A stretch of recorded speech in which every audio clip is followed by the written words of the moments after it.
They called her Mouse. The nurses on the third floor thought it was funny.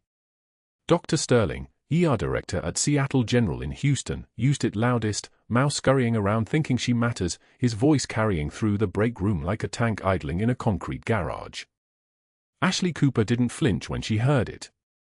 She was 3 feet away, pouring lukewarm coffee into a chipped mug, her scarred hand steady as surgical steel. The nickname had stuck within her first 72 hours. Not cruel enough to lodge a complaint.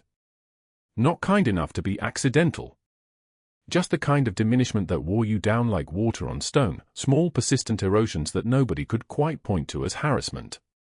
The nurses who used it, Kelly, Marcus, the resident named Chen, they weren't bad people.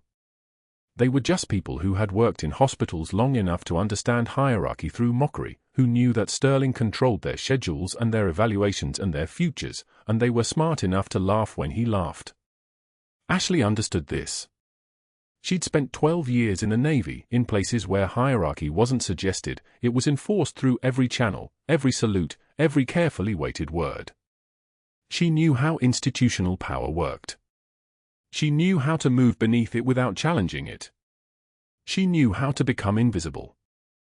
Sterling watched her from the corner of the break room. He was tall in the way that meant he'd spent his 20s at a desk rather than in a field, soft across the middle, expensive watch, cologne that cost more than most nurses made in a week. His eyes were the color of a winter sky, and they tracked her the way a predator tracks prey that hasn't yet realized it's being hunted. Mouse.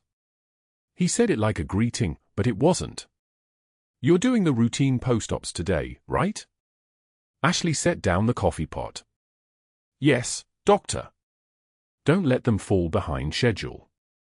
Last thing we need is another nurse who thinks she can manage her own priorities. He smiled without warmth. Some people need supervision. I understand.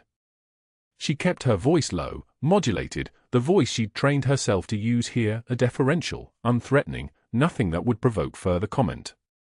The voice of someone who didn't matter. The mask fit perfectly. Sterling nodded once, satisfied, and left the break room. Kelly exhaled loudly. He's in a mood. He's always in a mood, Marcus said. Did you hear? He told the morning shift that our patient ratios were the worst he'd seen in 15 years. Like it's somehow our fault the hospital's understaffed. Ashley listened but didn't participate. She'd learned in her first week that speaking in these conversations was a mistake. Anything you said would be analyzed, measured, held against you. Better to be quiet. Better to be Mouse.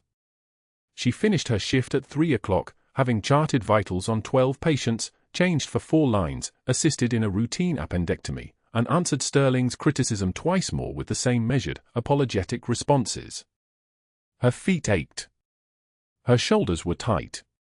But her hands had been steady through every procedure, her mind present and focused. In the operating room during the appendectomy, she'd noticed a nurse fumbling with the retractor, and her own hands had moved to adjust it with the kind of automatic precision that came from muscle memory she'd spent 6 months trying to suppress. No one had noticed. Or if they had, they hadn't commented. Sterling had been present during the surgery, standing by the anesthesiologist with his arms crossed, and he'd watched Ashley with an intensity that made her skin feel thin.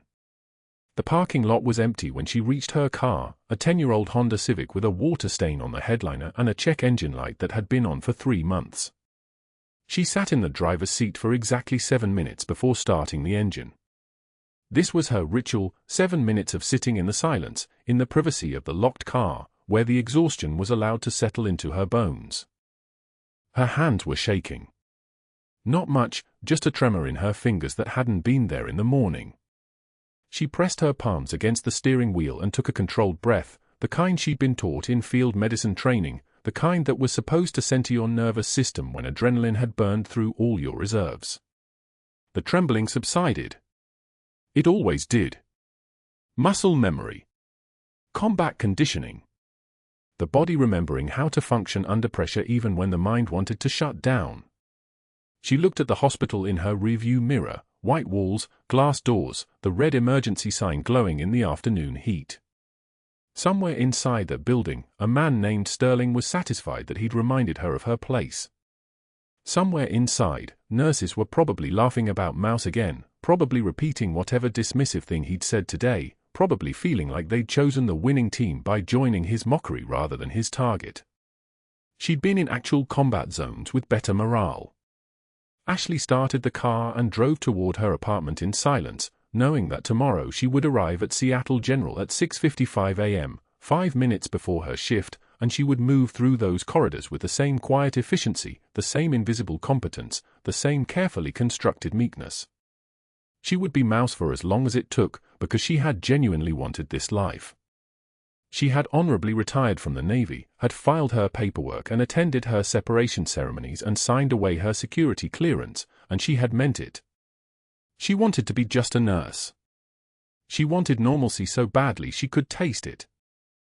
The faded unit patch sewn into the lining of her scrubs jacket would stay hidden where it belonged.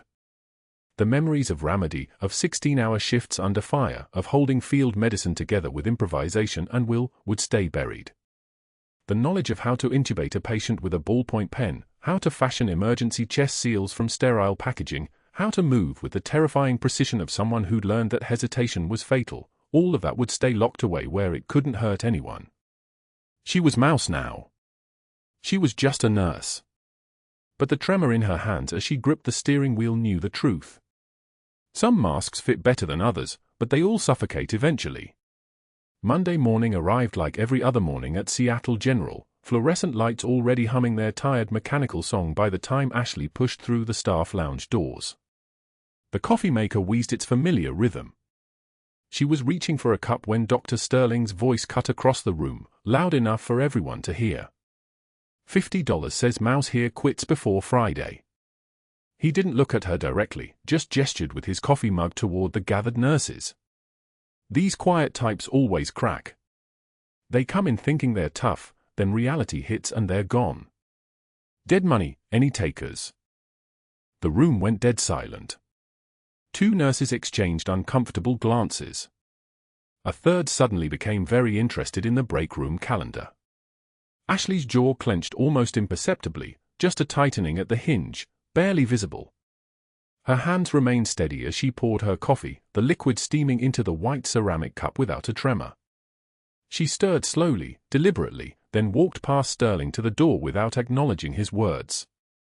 Behind her, she heard nervous laughter, the kind that happens when people don't know whether to find something funny or awful. The fluorescent lights buzzed overhead like insects trapped in plastic.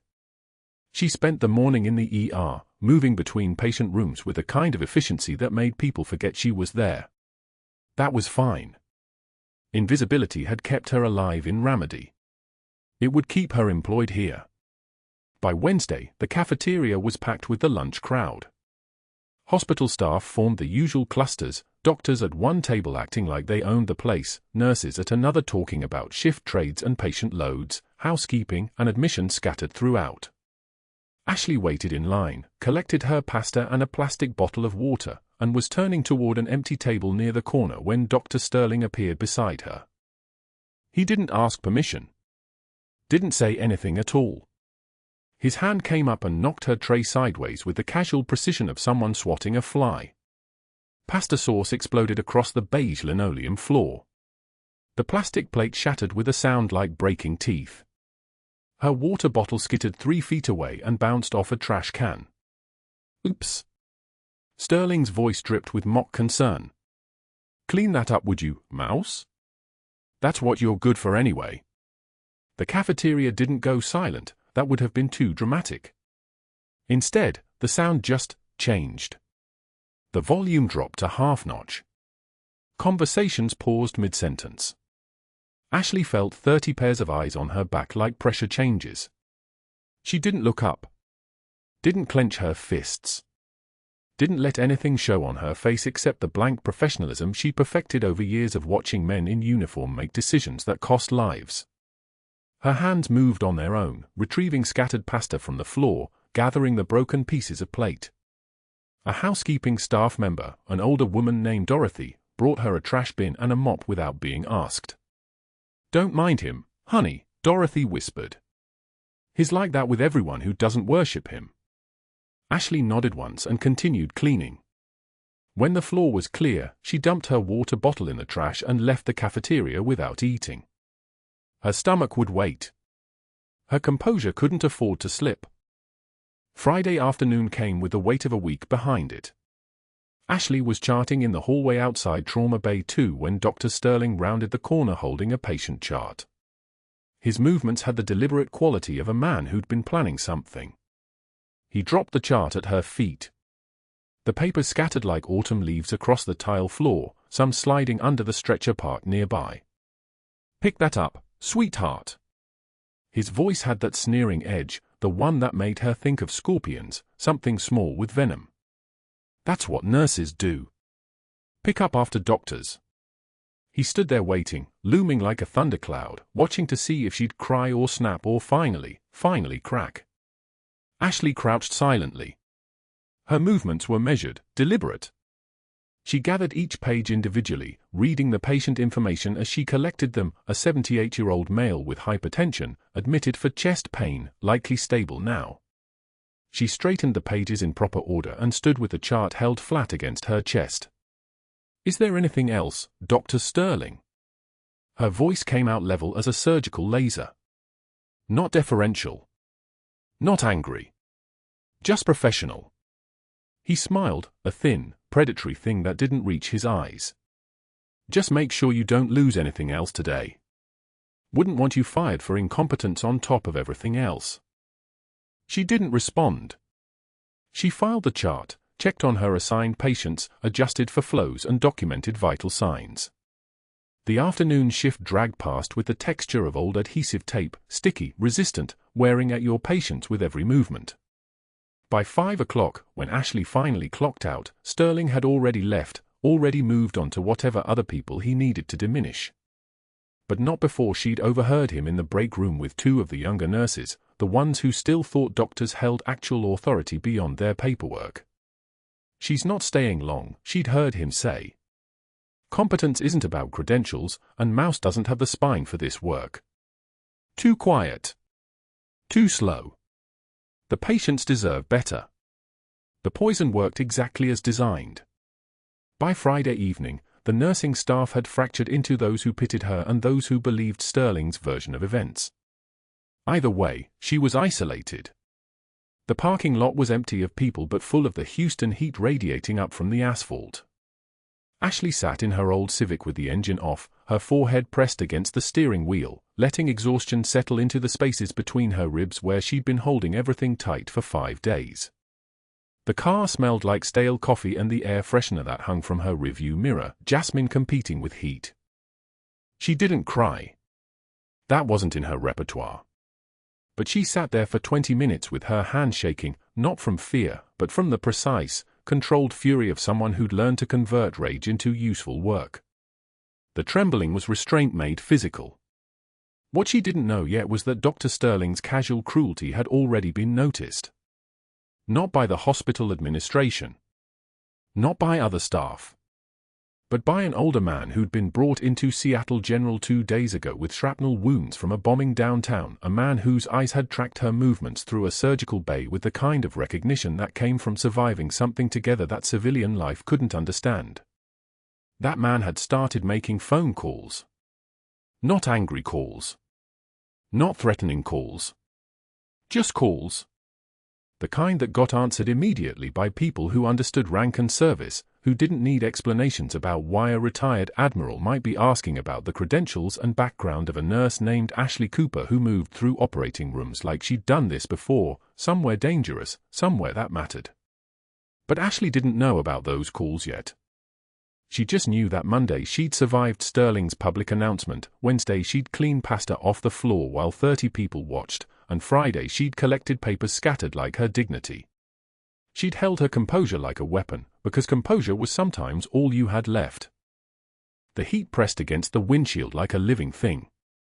Somewhere in the distance, an ambulance siren wailed toward the hospital, carrying someone else's emergency, someone else's worst day. She started the engine and drove home to an empty apartment, already wondering how long before Sterling's campaign escalated from public humiliation to something that would actually threaten her employment. Already knowing she wouldn't quit. Wouldn't crack. Wouldn't give him the satisfaction. The faded unit patch sewn inside her jacket lining, the one she'd worn in the car that morning and hung carefully in her locker, seemed to pulse with something unfinished, something waiting. Tuesday afternoon arrived in Houston with the kind of suffocating heat that makes ambulance sirens sound sharper. Ashley was restocking the suture kits when the radio crackled, code red, incoming trauma, multiple victims, veterans event downtown with a bombing. The kind of call that made the ER director's face pale. The Admiral came through the bay doors on a stretcher, his uniform shredded, his right shoulder and chest lacerated with shrapnel that had embedded itself like accusations. 63 years old, weathered face the color of old brass, and eyes that had seen things that couldn't be unseen. Blood pooled beneath him in the kind of steady drip that meant major vessel involvement. The paramedic rattled off vitals in the compressed language of trauma, BP 94/61 and dropping, heart rate 128, O2 sat 92 on high flow. Dr. Sterling was already in motion, already shouting orders that overlapped each other like traffic. He wanted vascular on standby. He wanted imaging stat. He wanted this patient stabilized before anything else could go wrong. The confidence in his voice suggested he believed volume and speed could substitute for precision, and for one brief moment Ashley wondered if he'd ever actually seen a combat wound before. They wheeled the Admiral into OR too. Ashley moved with the team, her hands already knowing the choreography of trauma surgery, sterile field, instrument setup, anesthesia induction while the surgeon scrubbed in. The Admiral's breathing was shallow, compensatory, the body trying to protect itself. She hung the first 2 units of O-negative while the anesthesiologist secured his airway, and then she was assisting Sterling as he opened the shoulder wound, searching for the source of bleeding. The shrapnel had nicked the axillary artery. Not completely severed, which meant the Admiral had already bought himself 6 hours of borrowed time. Sterling's hands moved with practiced efficiency, clamping and isolating the vessel, preparing for the vascular repair. Ashley anticipated each step. She had the suture loaded before he asked, the retractors positioned exactly where they needed to be, her movements economical and assured. No wasted motion. No hesitation. And then Sterling needed the vessel secured at the proximal point. He asked for a standard 2-point interrupted suture pattern, but the angle of the wound, the depth of the penetration, the way the tissue had traumatized, none of it favored a traditional technique. Ashley's hands moved without asking permission. She loaded a 4.0 silk suture into the needle driver and executed a modified 3-point technique, one that distributed tension across a wider field, that supported the vessel from both sides of the wound with a geometry that had been perfected not in civilian surgical textbooks but in a sand-swept field hospital 20 miles south of Ramadi. The Admiral's eyes were closed. The anesthesia had him. But something made him open them for just a moment, just long enough to see her hands, to watch the needle pass through the tissue with a precision that belonged to someone who'd threaded it through human anatomy while mortars landed close enough to shake dust from the ceiling. He whispered across the surgical drapes, his voice hoarse from the breathing tube. Ramadi. You were the medic in Ramadi. Not a question. A recognition. The kind of thing you can only know if you've been there, if you felt that particular weight of responsibility when the tent is shaking and the casualties won't stop coming. Ashley didn't respond.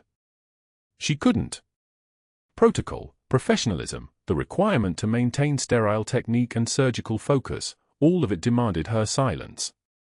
But she saw the Admiral's eyes close again, and she felt the truth of him settle like weight across her shoulders. Dr. Sterling was already moving past the moment, already focused on the next piece of anatomy that needed his attention.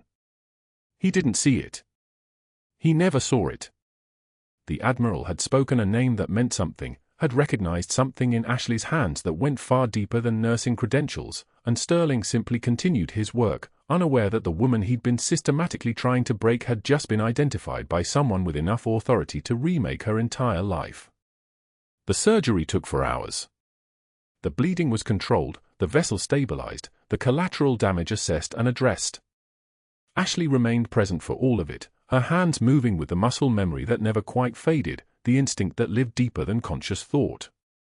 She anticipated. She corrected. She supported Sterling's work even as he continued to not see her, to issue orders that she fulfilled before he finished speaking them, to treat her with the casual dismissal of someone who genuinely believed himself to be the only competent person in the room. The Admiral stabilized. His pressure climbed back to 112/71. His heart rate settled to 102. The oxygen saturation held steady at 97% on lower ventilator settings. By the time they wheeled him out of OR2, he was as stable as trauma surgery could make him, as stable as the skills of a woman whose hands had learned their business in the worst possible classrooms could leave him. Ashley stripped off her surgical gloves and moved into the post-op recovery unit. The Admiral was intubated, sedated, his chest rising and falling in perfect mechanical rhythm. She checked the dressing on his shoulder, verified the drain placement, confirmed that the medication drip was running at the correct rate. Everything was perfect because everything she touched became perfect, because excellence wasn't a choice, it was the only acceptable alternative. Dr. Sterling was already gone, already moving to the next emergency, already accepting the congratulations of the anesthesiologist on a job well done. Nobody mentioned Ashley. Nobody asked her opinion or her input or whether the modified suture pattern had been her suggestion. She was background. She was the nurse who anticipated. She was the woman whose hands did the work while others took the credit. She checked on the Admiral one more time before the end of her shift. His vital signs were stable. The monitors beat their reassuring rhythm, sinus rhythm, steady and strong, a heart that had no idea how close it had come to stopping. She adjusted his sedation medication, verified his fluids, made a note in the chart that would be read by the surgical resident at change of shift and attributed to whoever happened to be standing there. The elevator doors closed as she headed to her locker. The unit patch was still there, sewn into the jacket lining exactly where she'd placed it 3 weeks ago, the faded insignia of her unit, the names of the people she'd lost, the weight of a past that was supposed to stay past. She hung the jacket carefully on the hook and closed the locker door. But that wasn't the worst part. The worst part was the Admiral in OR2 who now knew exactly who she was. The worst part was a voice whispered through anesthesia that had cut through every precaution she'd taken to disappear into the anonymity of civilian life. The worst part was that secrets, once identified, had a way of traveling at the speed of phone calls and official channels and orders that came directly from people with 4 stars on their shoulders. She didn't know that yet. Not in those final minutes of her shift. But she would. Because the Admiral was awake. Because an Admiral doesn't forget the medic who held his unit together when everything was burning. Because some recognitions, once spoken, couldn't be unsaid. Ashley walked out into the Houston heat and drove to her apartment, her mind already cycling through the implications of being seen, of being known, of having her carefully constructed civilian identity complicated by a witness who had the authority to unravel it all. 3 days passed. 3 ordinary days where Ashley returned to her shifts, where the Admiral recovered steadily in his private room, where nobody seemed to notice that something had shifted in the weight of the air between them. The hospital hummed with its usual rhythm, monitors beeping their mechanical reassurance, ventilators whooshing in measured breaths, the squeaky wheels of stretchers moving through corridors that had become as familiar as scars. She kept her head down. She always did. That was the agreement she'd made with herself when she took off the uniform. Invisibility was safety. On the morning of the 3rd day, Dr. Sterling was in OR2 performing a routine laparoscopic cholecystectomy on a 72-year-old woman who'd been complaining of biliary colic for 3 months. The surgery was textbook, camera in, 3 small incisions, gallbladder out, closure. Ashley assisted, her hands moving with the practiced efficiency that came from muscle memory far older than her nursing license. The surgical drapes were positioned. The sterile field was maintained. The attending resident was competent if uninspired. Everything was exactly as it should be until the moment it wasn't. The electrosurgical unit malfunctioned. A spark. Just one. It caught the edge of a drape near the cautery pencil, a defect in the insulation that maintenance had flagged 7 months earlier but never repaired because purchasing had been slow and the vendor cheaper than the manufacturer's replacement. The drape ignited. Orange flame spread across the sterile field like something alive, hungry. Black smoke rolled upward in seconds. The patient's exposed abdomen was still open. The monitors began screaming. Fire! Ashley said it flat. Not a shout. A statement. The room fractured into panic. The resident froze, hand still positioned over the surgical site. Dr. Sterling spun away from the table, his voice cracking as he yelled for someone to call code red, for someone to grab the fire extinguisher, for someone to do something. The smoke thickened. It was acrid, chemical, wrong, the smell of burning plastic and synthetic fabric, the kind of smell that didn't belong anywhere near human tissue. Alarms wailed. Overhead lights flickered. Ashley moved. Her hands found the sterile gauze and smothered the flames across the drape, not panicked, not hesitant, just methodical. The fire went out. But the damage was done. The surgical field was compromised. The patient's abdomen was still exposed. Blood loss was climbing. The patient's oxygen saturation was dropping because the anesthesiologist, rattled by the fire, had let the ventilator alarm go unanswered for critical seconds. 58%. Falling. The room went hot with smoke and adrenaline and the electric smell of fear. Step back. Ashley's voice cut through the chaos like a scalpel. She wasn't asking. The resident, who outranked her by credentials and title, stepped back. The attending moved without thinking. Anesthesia, what's your SAT? Dropping. Patients fighting the tube. I think. Then stop thinking. She was already moving, already assessing. The smoke was still rolling. The ventilator alarm was still screaming. The patient's neck was visible. The landmarks were clear even through the chaos. Ashley's hands found the space between the thyroid cartilage and cricoid cartilage, the cricothyroid membrane, and she moved on instinct, on training, on 16 months of field medicine in Ramadi where you improvised or people died. A ballpoint pen. She found it on the instrument tray, the blue Bic kind, plastic and ordinary. Her hand steady. The pen was reflex. In the field hospital, she'd done this with a 14-gauge needle when they ran out of surgical airway kits. A surgical blade wasn't available. The anesthesiologist wasn't prepared. The patient was suffocating. Time was a resource she didn't have. The cricothyrotomy took 12 seconds. Incision through membrane. The pen tube slid into place. Connected to the bag valve mask. The patient's chest rose. The O2 sat climbed. 58. 64. 72. 81. Someone get those surgical drapes off and get me fresh ones. Now. Her voice was different now. Flatter. Colder. The voice of someone who'd been here before, who'd done worse, who'd stood intent with mortars falling while holding veins together with her own hands. The surgical nurse moved without hesitation. The resident moved. Dr. Sterling stood frozen, his face the color of the blood pooling on the surgical floor. The patient's chest wall was exposed. Third-degree burns across the right lateral aspect from the initial fire. Compromised tissue. Exposed ribs. Ashley assessed in seconds, the kind of assessment that required knowing exactly what hemorrhagic shock looked like in all its stages, knowing the precise point where the body shifted from salvageable to lost. This patient was at the edge. The burns weren't the primary threat. The open abdomen was. The smoke inhalation was. She'd kept emergency supplies in her locker since day one. Trauma shears. Combat gauze. Israeli bandages. Improvised chest seals she'd made from sterilized MRE packaging, the kind of thing no civilian nurse in a modern hospital should possess, the kind of thing that screamed her previous life louder than any uniform could.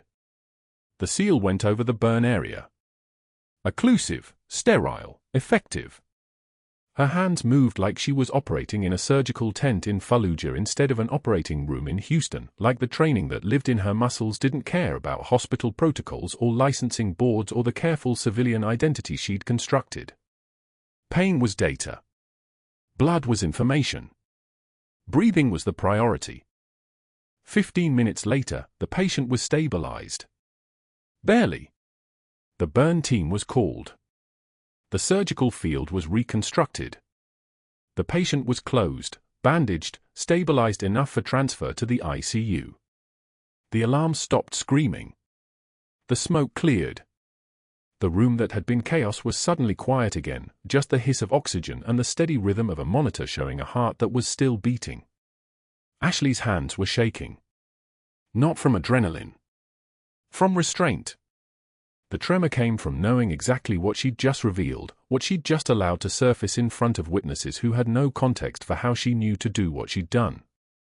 Dr. Sterling's face had gone pale. He was staring at her with the look of a man watching a mast slip.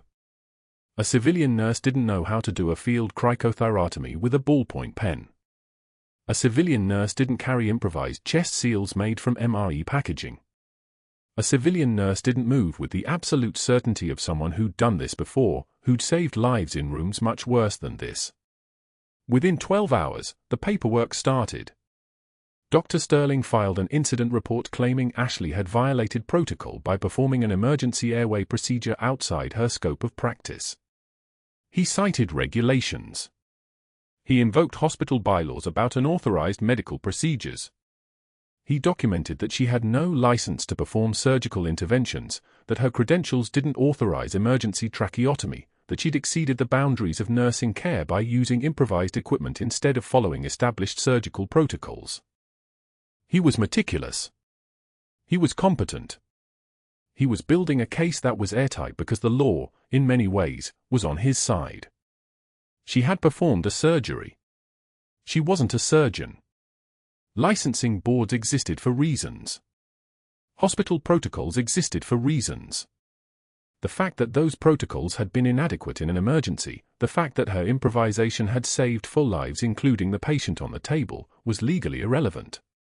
By the next day, Sterling had met with the hospital administrator. He'd presented his documentation with the precision of a prosecutor building a capital case. He invoked medical licensing boards. He mentioned potential liability. He suggested that nursing staff who exceeded their scope of practice created legal exposure for the entire institution. He was calm. Professional. He wasn't a villain in this narrative. He was a physician concerned about standards. The administrator, who had never spoken to Ashley personally, who knew her only as the quiet nurse who'd been at the hospital for 6 weeks, approved an immediate investigation. By day 2, Sterling had met with 3 other attending physicians. He'd framed it as a professional concern. He'd mentioned the incident with careful language, not she saved lives, but she performed unauthorized surgical procedures. Not she used improvised equipment in an emergency, but she deviated from established protocols without authorization. The language mattered. The framing mattered. The doctors he spoke to didn't know her. They only knew what Sterling told them. By day 3, Sterling had filed formal complaints with the nursing board. He documented her previous shifts, looking for anything else that might fall outside standard scope, a time she'd adjusted a medication drip without explicit physician order, a time she'd noticed something about a patient's condition before the doctors did, a time her intuition had been right when the protocol said it couldn't be. He'd found nothing egregious, so he exaggerated what he found. He built narrative. He constructed a story where a rogue nurse had been gradually exceeding her authority, and the fire had simply revealed what had been happening all along. The hospital suspended her. They collected her badge. They asked her to surrender her access credentials. They said it was precautionary, pending investigation, nothing personal. An administrator she'd never met informed her in a conference room that she was not to return to the hospital until the inquiry was concluded. They assured her this was standard procedure when scope of practice violations were alleged. She tried explaining. She described the emergency. She outlined the patient's condition. She explained that the cricothyrotomy had been necessary, that without it the patient would have died, that the improvised chest seals had been within her medical knowledge even if they weren't in her job description. The administrator listened with the expression of someone who'd already decided. Sterling's documentation was thorough. Sterling's case was logical. The hospital's liability was clear. By Friday of that week, a letter arrived at her apartment. Suspended pending investigation. All access revoked. Human Resources would be in touch regarding the formal inquiry process. The tone was bureaucratic, neutral, merciless. She sat on her couch that evening, staring at the letter, understanding what had happened. Sterling had weaponized bureaucracy the way other men weaponized guns. He'd used systems and protocols and liability concerns to accomplish what his public humiliation couldn't. He'd driven her out. He'd used the fact that she'd saved lives as evidence that she was dangerous. He'd turned her competence into proof of her guilt. By dusk, she found herself at a bus stop 3 blocks from the hospital, rain beginning to fall, the kind of rain that felt personal. A cardboard box sat at her feet containing her locker's contents. A cracked coffee mug with a fading quote about coffee being a food group. A dying succulent she'd kept on her desk, the leaves brittle and turning brown. A photograph of her unit in Ramadi, all of them lined up in front of the field hospital's entrance, squinting against desert sun, most of them smiling because you smiled when you were young and alive and believed you'd make it home. 7 of them hadn't. She'd watched it happen. She'd tried to stop it from happening. She'd done everything right and it hadn't mattered. The rain soaked through her jacket to the faded unit patch sewn inside the lining, the only piece of that identity she'd kept. Not displayed. Not advertised. Just there, touching her skin, a constant reminder of who she'd been and what she'd sacrificed to try to be someone else. She'd genuinely wanted this civilian life. She'd served honorably. She'd stepped away seeking something simpler, something quieter, something where the cost of caring wasn't written in body bags and memorial services. She'd wanted to be just a nurse. It was supposed to be enough. She didn't know, sitting at that rain-soaked bus stop with a cardboard box of her life, that 5 hours away, the Admiral, now stable enough to stand, now furious enough to make calls that didn't go unanswered, was accessing files that had been sealed for 15 years. She didn't know that Dr. Sterling, preparing his final documentation in the administrative office, was about to discover exactly who he'd just fired. She didn't know that the quiet Navy convoy arriving at Seattle General's entrance would change everything. By the end of the week, the investigation was already finished. Not in Ashley's favor. The hospital board convened in a conference room on the 3rd floor, and administration informed her that her suspension had become a termination. Effective immediately. The investigator, a former hospital lawyer with Sterling's personal phone number in his contacts, had ruled that her cricothyrotomy and improvised chest seals constituted unauthorized scope of practice and gross deviation from established protocol, regardless of the fact that 4 people were alive because of those exact decisions. Ashley sat in a plastic chair across from the board chair, a woman named Hancock who wouldn't meet her eyes. The MRE packaging was not sterile equipment, Hancock said, shuffling papers that Ashley recognized as Sterling's meticulous documentation. You performed procedures without physician supervision. Ashley's jaw tightened. Just barely.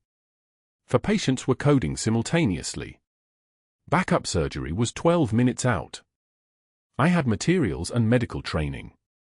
I made the call. Exactly, the board chair said. You made a call that wasn't yours to make. It wasn't a request for discussion. It was dismissal. Ashley stood, gathered nothing, there was nothing to gather, and walked out of the hospital the same way she'd walked into it. Invisible. Quiet. Her hand steady. By mid-afternoon, she sat at the bus stop 3 blocks from Seattle General, rain hammering the metal shelter like applause for something terrible. A cardboard box sat on her lap, contents of her locker. The cracked ceramic mug that had survived 2 combat deployments and 3 moves.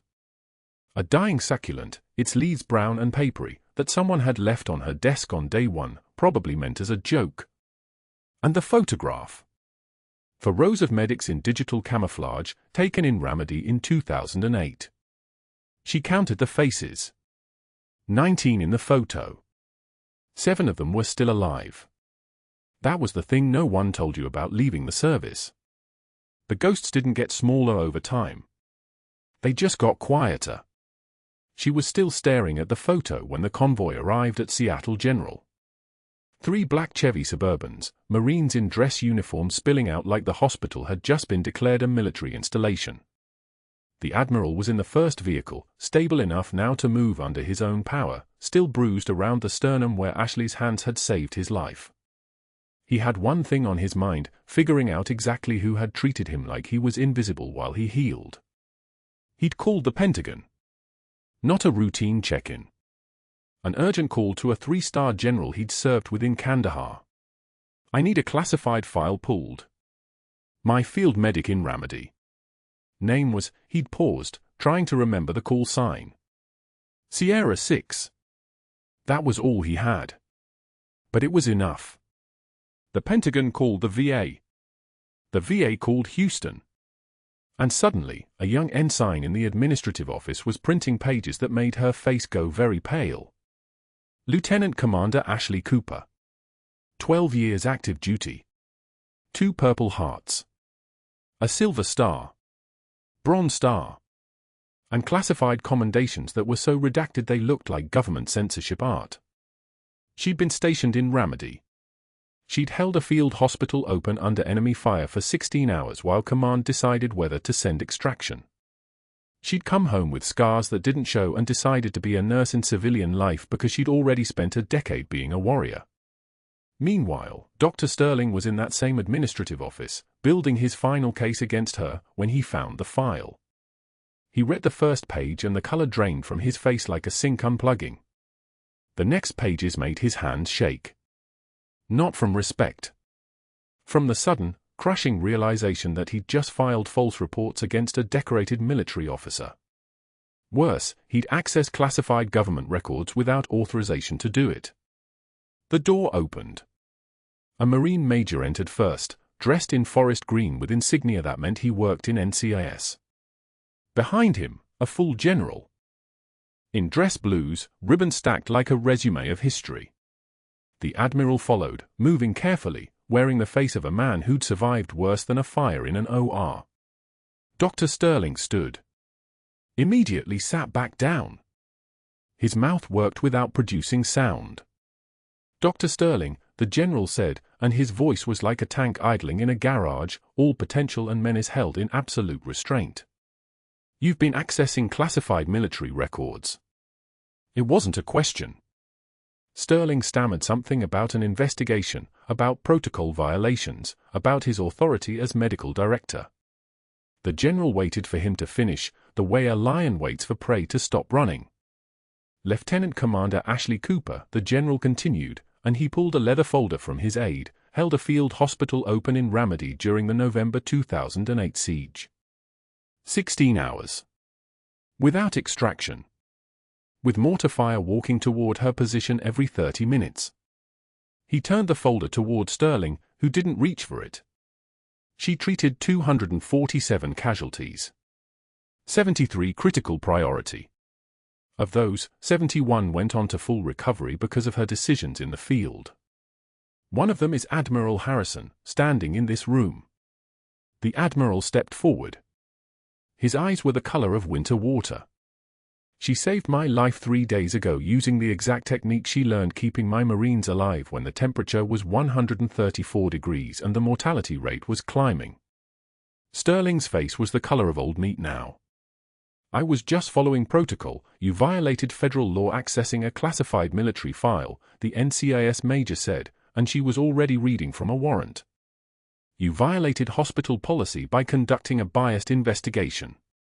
And you attempted to remove a decorated officer from her civilian position by submitting false documentation. The Marines took his arms. Not roughly. Just firmly. The way professionals handle a problem. Sterling tried to stand and they stood with him, their uniforms crisp and their faces empty of any emotion. The general turned to his aide, a Pentagon liaison with an earpiece that connected her to 3 different federal agencies. Coordinate with the State Medical Board. His license is suspended pending criminal investigation. Sterling was being escorted toward the elevator when someone called the news station. By the time he reached the lobby, local cameras were set up, reporters in position, and every staff member at Seattle General was watching Dr. Sterling exit the hospital in the custody of military personnel. His face was red now. Not pale. Red. The kind of red that comes from humiliation so complete that the body doesn't know how to process it. His protests echoed through the lobby. His demands to speak to lawyers. His insistence that he was just protecting patient safety. No one was listening.